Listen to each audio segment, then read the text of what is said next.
দর্শক ভাইয়েরা, একটা রাজ সাক্ষী রাখি, কথাগুলো নানি খারাপ লাগবো।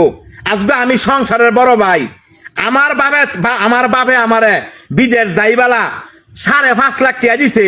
5.5 লাখ টাকা ফেরত দিয়া 63 লক্ষ টাকা পাঠাইছি। এই 63 লক্ষ টাকা সম্পত্তি রাখছে আমার বাপের নামে। আজকে আমার হে ভাইয়েরা সম্পত্তির মালিক হয়ে আজকে আমার লোকের ঠেট লয়। তো আমার বাপে হে ভাইয়ে করে ব্যবসা দিছে, গাউসিয়া ব্যবসা করে, শেখারসল ব্যবসা করে, পড়াটিয়া ব্যবসা করে। আজকে আমি টিয়া কোথায় কয় টিয়া নাই, কয় 2 লাখ টাকা বলে দিব না খেত বন্ধক দিয়া। তো কোন এটা কি হক বিচার হইলো?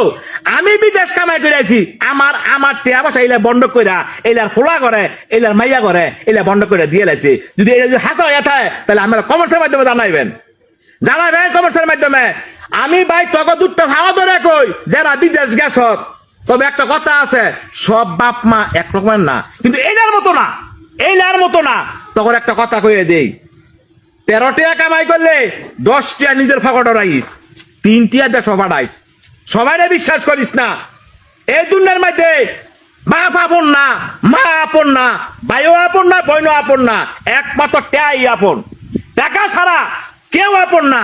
আর একটা কথা হইলো, আমার আল্লাহই আপন। এটা কেউ আপন না, এটা স্বার্থপর।